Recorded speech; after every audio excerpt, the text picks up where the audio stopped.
Olá, querido aluno, tudo bem com você? Aqui é o professor Wesley. Essa é mais uma aula da nossa playlist de imunologia aplicada e clínica. E hoje, essencialmente, nós comentaremos acerca da neuroimunoendocrinologia, uma breve contextualização.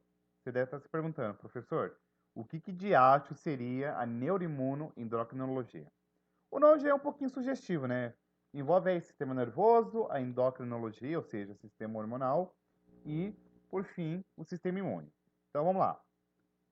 Simplificadamente, quando a gente comenta da neuroimunoendocrinologia, nada mais é do que um campo de conhecimento, um campo de estudo que vai analisar, vai tentar compreender as diversas relações existentes, ora entre o sistema imunológico, sistema nervoso e o sistema endócrino. Então, essencialmente, a neuroimunoendocrinologia, ela procura visar compreender como que se dá, por exemplo, as ações que são integradas entre o sistema imunológico, o endócrino e o sistema nervoso. Essa figurinha aqui ela é bastante interessante porque percebamos, ó, tem aqui a presença, por exemplo, de hormônios, citocinas, que podem ser, ora, mediados aqui do sistema imune, sinalizando o endócrino, hormônios que sinalizam o sistema imune, ou até mesmo, a gente pode ver aqui a presença de neuropeptídeos e citosinas, que são oriundos do sistema nervoso, sinalizando a imunidade e por aí vai. Então, essencialmente, quando a gente vai falar dessa área de conhecimento, é compreender todas essas relações aqui existentes, tá bom? Então, vamos lá. Ah, se a gente for pegar aqui um breve histórico, essa área de conhecimento, ela meio que está sendo ainda consolidada, então ela é muito recente. Aqui no ano de 1936, por exemplo, Heinzeler ele observou, por exemplo, que um aumento da glândula adrenal e, consequentemente, a atrofia do timo em animais submetidos a estresse seria uma coisa correlacionada. Então, por exemplo, se tu tem uma situação na qual você aumenta drasticamente a glândula adrenal, isso acabaria induzindo a atrofia aí do timo e, consequentemente, a resposta imune desse animal não seria tão adequada.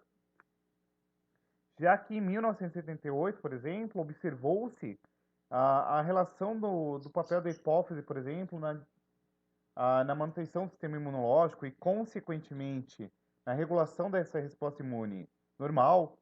Em 89, por exemplo, observou-se uma relação bilateral entre sistema imune e endócrino. Em 94, Blalock, por exemplo, observou, por exemplo, que hormônios podem ser produzidos aqui também por células do sistema imune e, consequentemente, esses hormônios podem fazer a sua regulação. E aí, em 96 em diante, a gente já observa aqui algumas relações entre sistema neuroendócrino e, consequentemente, o sistema imune. E nem preciso falar que aí nas últimas décadas aí já aqui do século XXI surgiu uma porrada de coisa.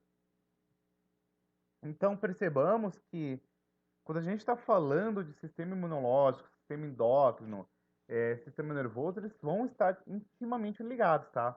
Então percebamos que não apenas as células do sistema imune são capazes de produzir hormônios neuropeptídeos, como também as células endócrinas do sistema nervoso também podem produzir várias citocinas. Então, a gente vai perceber ao longo dessa aula que aquela relação clássica que a gente aprende no ensino médio, hormônio é só produzido pelo sistema endócrino, neuropeptídeos são secretados só e somente por células do sistema nervoso, ou até mesmo citosinas e mediadores aí, imunes somente por células do sistema imunológico. Mano, esse rolê aqui já meio que está caindo em desuso, porque a gente vai perceber que tu pode ter aqui vários sistemas atuando de forma muito bilateral e, consequentemente, produzindo esses processos aí, tá?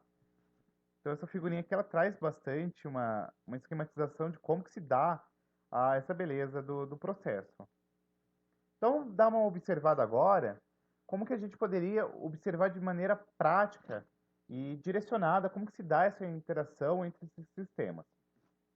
O sistema nervoso, a gente sabe que nada mais é do que um sistema que consegue fazer previsão e, consequentemente, ao lado do sistema endócrino está associado com a manutenção e integração das funções fisiológicas. Mas eu queria pegar em especial aqui o sistema nervoso autônomo, tá? Que ele opera de maneira inconsciente E a função dele está associada com regulação de musculatura cardíaca, musculatura lisa, glândulas e etc. E não menos importante, a gente sabe que o sistema nervoso autônomo ele é subdividido na porção parasimpática, está aqui diretamente atrelado com conservação de energia, e a função simpática, que está diretamente atrelada aqui com gasto de energia mediante uma situação, por exemplo, de um estresse. E aí a gente sabe que existe vários componentes que estão associados na resposta aí frente ao estresse. Então, nós temos aqui aminoácidos como o glutamato, o GABA, nós temos aqui as aminas biogênicas como a norepinefrina, epinefrina, dopamina, serotonina. Nós temos aqui acetilcolina, alguns neuropeptídeos como a substância P, e etc. Todos esses componentes que classicamente a gente chama como neurotransmissores, eu já não gosto tanto de utilizar essa nomenclatura, mas sim como mediadores do sistema nervoso, estão diretamente atrelados com a resposta para o estresse. E eu queria destacar em especial aqui as catecolaminas, como a norepinefrina ou a epinefrina, tá? Que são essas aminas biogênicas aqui, que a gente chama de catecolaminas. Elas estão diretamente atreladas com respostas aqui mediante o estresse. O sistema endócrino, como a gente sabe, é justamente um conjunto de várias glândulas que liberam hormônios, e os hormônios, essencialmente, são substâncias que exercem aqui um efeito de controle biológico. Então, a gente tem diversos hormônios que podem fazer diversas regulações fisiológicas aí do indivíduo. E aí a gente sabe que o sistema endócrino está diretamente atrelado com esse processo aí de regulação de equilíbrio hidrolítico. Então, por exemplo, quando a gente fala de vasopressina, de sistema renina, angiotensina, aldosterona, por exemplo, hormônios reprodutivos, como, por exemplo, testosterona, progesterona, estradiol. A gente tem aqui hormônios associados com crescimento e desenvolvimento, como o hormônio do crescimento, o GH. Nós temos aqui hormônios atrelados com o sistema imunológico e o estresse, como, por exemplo, o cortisol. Tem hormônios associados com o metabolismo energético, como, por exemplo, o hormônio do crescimento, o cortisol, insulina, glucagon. Hormônios com regulação de musculatura lisa, esquelética, cardíaca, secreção granular. Então, a CQK, nós temos a gastrina e por aí vai. Então, percebam que existe um aparato de vários hormônios que desempenham diversas funções fisiológicas. E aqui eu queria destacar, a princípio, o eixo hipotálamo-hipófise. Então, o hipotálamo, essencialmente, é uma estrutura aqui do sistema nervoso que controla diversas atividades corpóreas, tá? E uma delas, essencialmente, que eu queria destacar aqui, é a regulação aqui da homeostasia, ou seja, esse equilíbrio dinâmico entre o meio interno e externo de um organismo. Então, o hipotálamo ele consegue controlar diretamente diversas atividades do sistema nervoso, em especial aqui a função autônoma, está associada aqui com produção de alguns hormônios também, tá? Nós temos aqui a hipófise, que é uma importante glândula do sistema hormonal, que está diretamente aqui com a produção e, consequentemente, liberação aí de alguns hormônios que são produzidos pelo hipotálamo. Então, por exemplo, quando a gente fala da hipófise, nós temos aqui a neurohipófise e a adenohipófise. A neurohipófise ela pode ser chamada aqui também de hipófise posterior, e nós temos aqui a adenohipófise, que pode ser chamada de neurohipófise ou neurohipófise, não, perdão, hipófise anterior, desculpas. Quando você fala aqui da adenohipófise, que é aqui a hipófise anterior, nós temos aqui alguns hormônios produzidos em resposta ao hipotálamo, e aqui na neurohipófise, por exemplo, que é a hipófise posterior, nós temos aqui o armazenamento de alguns hormônios aí produzidos pelo hipotálamo, né? E, consequentemente, a sua liberação também. Então, percebamos que você tem aqui alguns hormônios que são produzidos na região do hipotálamo, por exemplo, a cordinotropina, tireotropina, o hormônio regulador do hormônio do crescimento, o GH, PRF, PIH, a gonadotrofina, tal. Então, tem todos os hormônios aqui. E esses hormônios, eles vão atuar aqui em alguns núcleos presentes na hipófise. E a gente vai ter uma porrada de vários hormônios que são liberados, né? Ó, ACTH, TSH, GH, prolactina, o FSH, LH, o MSH, oxitocina, o ADH e por aí vai. E não menos importante, vocês percebam ainda que tem vários receptores aqui, ó. Receptor de estímulo sensório, osmoreceptor e por aí vai. Então percebam que tem um rol de vários hormônios e, consequentemente, várias interligações nesse eixo hipotálamo-hipófise. E aqui eu queria destacar, em especial, alguns hormônios que vai ser de interesse a gente dar uma olhadinha com mais cuidado. Dentre os quais eu queria destacar aqui o ACTH, que é chamado de adenocorticotrópico, ou também chamado de corticotropina, que é um hormônio que vai estimular o córtex adrenal, tá? Então a gente vai ver, por exemplo, que lá no córtex adrenal você tem a produção aqui de cortisol, e aqui nas glândulas adrenais você vai perceber que tem duas porções aqui nela, ó. Você tem a porção adrenal, a medula adrenal e como se fala, a porção do córtex. E aí a gente vai perceber que em cada uma dessas regiões, por exemplo, ó, no córtex adrenal você tem aqui a produção de glicocorticoides e na região medular você tem a produção aqui de norepinefrina e epinefrina, tá? E aí, dentre esses glicocorticoides, nós temos aqui essencialmente o cortisol, e a gente tem um aparato de várias ações aí. Estimula a gliconeogênese, lipólise, promove resistência a estresse, também está associado aqui com depressão de resposta imune, inflamação, tá? Você temos aqui a epinefrina e, por exemplo, a norepinefrina, são aqui formados pelas células cromafins, tá? Tá associada aqui com ação durante o estresse, por exemplo. Então a gente vai perceber a importância de vários desses hormônios dentro de uma resposta frente ao estresse. E aí percebam que a gente vai ter um eixo aqui, HPA, né? Hipotalâmico, pituitário, adrenal. Então quando a gente fala de estresse em específico, nós temos aqui três protagonistas: o hipotálamo, que estimula a glândula pituitária, e a glândula pituitária também vai estimular as glândulas adrenais. Então, esse eixo está diretamente atrelado com uma resposta ao estresse. E, por fim, o sistema imunológico, que a gente já sabe que nada mais é do que uma conjuntura de vários elementos celulares, moleculares, e aqui alguns órgãos que estão diretamente atrelados com a manutenção da resposta frente a todo e qualquer estresse fisiológico. Então, pode ter estresse ocasionado por patógenos, alérgenos, estresse farmacológico e por aí vai.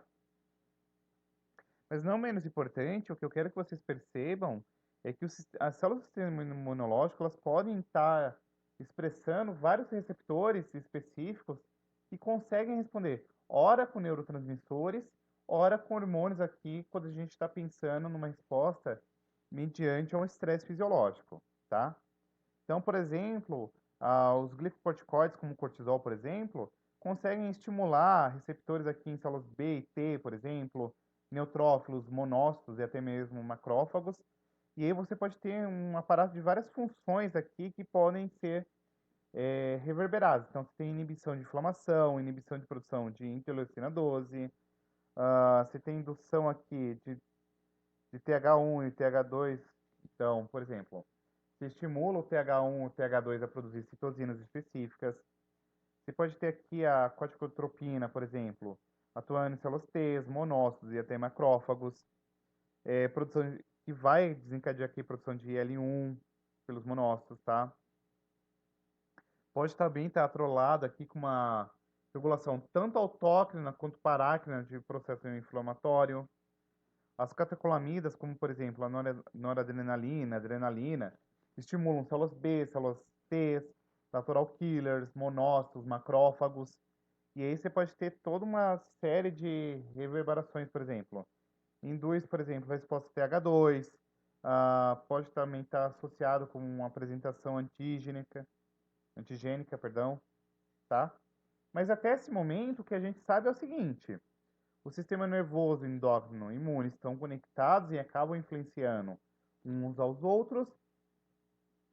E uma resposta neuroendócrina é montada, por exemplo, frente a um agente estressor, e os mediadores produzidos aí nessa resposta frente ao estresse exercem aí algumas funções acerca aí da imunidade. Então, a gente pode entender que o estresse nada mais é do que uma resposta fisiológica aqui, né? Que pode ser aguda ou crônica. Então, assim, se você tem um estresse após 30 minutos ou mais de 30 minutos, você já passa a ter um estresse crônico, tá? E esse pode ter uma série de várias repercussões imunológicas. Então, eu queria trazer aqui para vocês esse detalhamento aqui, ó, do Hans Siller, que ele fala da síndrome da adaptação geral, que é conduzida aqui por três partes, ó. Você tem uma reação de luta ou fuga, uma reação de adaptação ou resistência e uma fase aqui de exaustão. E está diretamente atrelado, gurizada, com aquele eixo hipotálamo, pituitária, adrenal. E aí o Morberg, em 2000, ele nos traz o seguinte: a resposta biológica ou conjunto de reações obtidas quando o indivíduo percebe uma ação à sua homeostase, essa ameaça constitui-se aí no agente estressor. Aí você deve estar se perguntando, professor, não entendi nada. Vamos lá. Você tem aqui vários agentes estressores, como por exemplo, um estresse emocional, medo, açúcar, cafeína, toxina, cigarro, infecções, atitudes negativas, traumas psicológicos, tudo isso podem acabar fazendo com que você tenha aqui um fenômeno de estresse, tá? E aí, isso pode reverberar em algumas situações. A primeira é que você pode ter aqui uma situação de reação de alarme ou simplesmente de luta ou fuga. Então, você tem aqui, por exemplo, a presença de alguns centros sinápticos na medula espinal, de maneira a qual você vai ter a deflagração de uma resposta mediada aqui por epinefrina ou norepinefrina, que podem aqui estar associados, por exemplo, com a quebra de glicogênio, a mudança na resposta digestiva, metabólica. Tudo isso pensa da seguinte maneira: pô, tu tá numa situação de estresse, então você precisa agir rapidamente. Então, o teu corpo ele vai fazer agora toda uma orquestração molecular de maneira a qual você tem agora um aparato para você conseguir eventualmente lutar ou fugir, beleza? Já na resposta de resistência, que aqui já envolve o eixo hipotálamo, pituitária, adrenal, você vai ter agora resposta ah, ao estresse longo. Então, você vai ter agora os mineralocorticoides, por exemplo, fazendo retenção de sódio, aumentando aqui o volume sanguíneo, tá aí, consequentemente, a pressão. Os glicocorticoides, por exemplo, pode estar associado aqui com a supressão de resposta imune, conversão de glicose, para você ter aí, como se fala, glicose disponível, tá? E você pode ter aqui a reação de exaustão. Então, vamos lá. Você tem aqui uma mobilização de recursos, né, naquela resposta lá de luta ou fuga. Você vai tentar manter isso aqui numa situação de resistência, mas vai chegar um determinado momento que esses recursos eles vão se exaurir e, consequentemente, tu não consegue fazer aqui a manutenção dessa parte aqui dessa reação de resistência. Você chega aqui na exaustão. E aí você deve estar se perguntando, tá, mano, mas por que que você está comentando desse processo? Porque isso acaba acarretando agora alguns efeitos. A importância fisiológica aí, essencialmente, é primeiro que você propicia agora ao teu organismo condições de manter-se aí no equilíbrio e, consequentemente, restabelecer a sua homeostasia, tá? Mediante aí a mobilização dos substratos energéticos e afins. Todavia, de forma negativa, tu pode ter algumas situações de predisposição a inúmeras patologias, como, por exemplo, problemas cardiovasculares, gastrointestinais. Então, por exemplo, vocês já sabem que pessoas que estão muito estressadas, elas acabam desenvolvendo fenômenos como, por exemplo, úlcera gástrica, distúrbios de sono, síndrome metabólica, supressão de resposta imune, e tudo isso são as duas facetas que você pode ter uma resposta frente ao estresse. De maneira qual a noradrenalina e a adrenalina, por exemplo, podem, por exemplo, fazer o quê? Diminuição de linfócitos circulantes, pode induzir uma diminuição na liberação de interleucina 2, interferon gama. Já nas células apresentadoras de antígeno, por exemplo, você pode ter diminuição de apresentação de antígeno, diminuição da produção de interferon gama, interleucina 1 beta, a interleucina 12, mas em contrapartida você aumenta a produção de interleucina 10, que é extremamente inflamatória. Nas natural killers, você diminui o processo, por exemplo, de citotoxicidade e, consequentemente, a produção de citosinas. E essa conjuntura de vários desses elementos que são induzidas, ora pela adrenalina, ora pela noradrenalina, acarreta aqui numa supressão da resposta imunológica. De maneira a qual, pessoal, a gente pode, por exemplo, entender que os glicocorticoides impedem o desenvolvimento do processo inflamatório. Por quê? Você tem aqui estabilização de lisossomos em células lesionadas, acarretam aqui na formação de glicocorticoides que fazem o quê? Redução da migração leucocitária e, consequentemente, a redução de processos aqui de mediadores inflamatórios.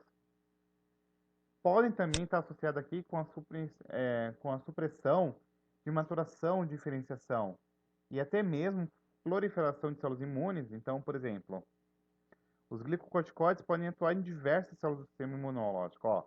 Células dendríticas, macrófagos, células T, células TH, e aí você pode ter indução de apoptose. Então, ó, você pode ter, como se fala, supressão da interleucina 12, de interferon gama, você pode ter redução de citotoxicidade, diminuição de interleucina 1 beta, de TNF, interleucina 12, de produção de anticorpos. Então percebam que tem uma cacetada de vários elementos que podem acontecer aí mediante uma resposta frente ao estresse. Pode, por exemplo, ter também a indução da troca de resposta de linfócitos de um perfil TH1, que é associado com imunidade celular, por exemplo, a um perfil TH2, que é imunidade humoral, tá? Então percebam que pode ter toda uma alteração da resposta que é esperada. E aí, tanto esses glicocorticoides, como o cortisol, quanto as catecolaminas, são extremamente importantes para que haja esse processo aí de regulação da resposta imune. No entanto, quando eles estão em excesso ou escassez, pode causar aí danos. Então, quando isso daqui está bonitinho, uma resposta imunológica, está bonitinho aqui, você tem um equilíbrio, tem regulação. Em contrapartida, quando você tem uma escassez aí, você vai ter o quê? Por exemplo, doenças autoimunes, doenças inflamatórias. Todavia, quando você tem um excesso disso, você vai ocasionar doenças infecciosas, doenças tumorais, processos alérgicos. Um exemplo que eu queria trazer para vocês, por exemplo, desculpa pela redundância, é, por exemplo, a implicação do estresse na resposta antiviral. Então, por exemplo, ó, os glicocorticoides induzidos pelo estresse estão associados aqui com uma resposta subsequente mais suprimida, por exemplo, de função de célula dendrítica, de resposta imune, antiviral, por exemplo, aqui em estágio de herpes do tipo 1, tá? E aí percebamos que, essencialmente, o que eu quero que vocês entendam é que o estresse sinaliza aqui a região hipotalâmica, de maneira a qual você tem que a produção do hormônio adrenocorticotrópico, perdão, que vai atuar aqui nas glândulas adrenais. Então você tem que a produção de hormônios como, por exemplo, cortisol, a noradrenalina, a adrenalina, que podem aqui atuar nas células imunes, de maneira a qual isso pode reverberar aqui em várias citosinas, como, por exemplo, a interleucina 1. ou até mesmo o hipotálamo sinalizando, mediante, por exemplo, prolactina, o hormônio do crescimento, essas células imunes, tá? E aí você tem várias situações que vão aqui acarretar. Então percebam que é tudo interconectado, tá bom? Isso aqui é só uma figurinha que demonstra como que se dá isso. E por fim, essas são as referências, tá? Eu recomendaria que vocês lessem bastante esses três últimos papers aqui. São extremamente interessantes. Esse daqui eu gostei bastante também. Mas os três últimos aqui são extremamente legais, tá? E é isso. Espero que vocês tenham curtido a aula. Um super beijo e até a nossa próxima aula. Fui!